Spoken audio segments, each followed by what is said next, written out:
এখন হাফ সিদ্ধ করা কপিগুলো দিয়ে দিলাম, সাথে আলু, মেথি দিয়ে দিলাম, পেঁয়াজ,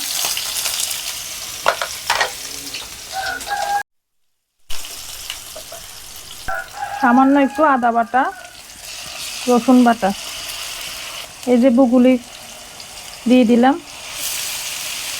এগুলা ভাজি করব। একটু হলুদের গুঁড়া,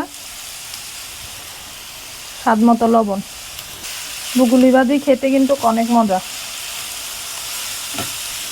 আর এটা আমাদের অঞ্চলে বুগুলি বলে, আপনাদের অঞ্চলে কি বলে আমি জানি না। মাছ ভাজি করব, ফ্রাই প্যানে তেল দিয়ে দিলাম।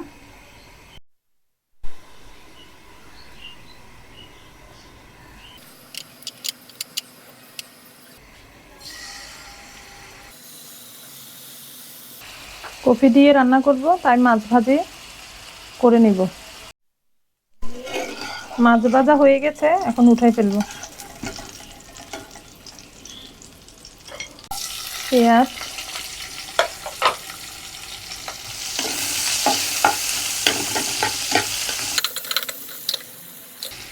আদা বাটা, রসুন বাটা,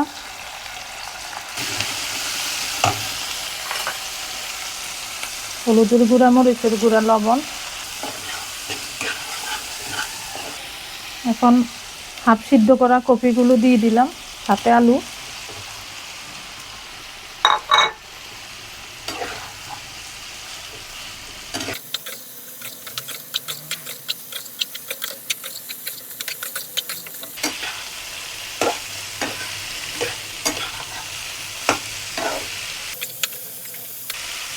ভালো করে কষিয়ে নিব, তারপরে গরম জল দিয়ে দিব। এই যে বুগুলি ভাজি,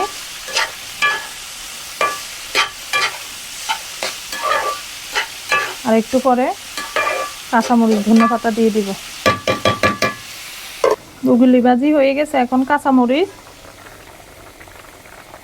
আর ধনিয়া পাতা দিয়ে দিব। এই ভাজিটা আমাদের বাসায় সবাই খেতে অনেক পছন্দ করে। এটা ভাজি অনেক মজা হয়, আপনাদের বাসায়ও করবেন। কফি তরকারি হয়ে গেছে, এখন মাছ আর জলপাই দিয়ে দিব।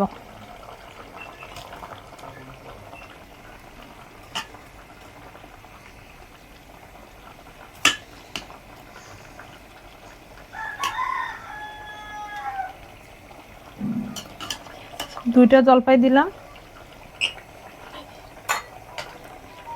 এখন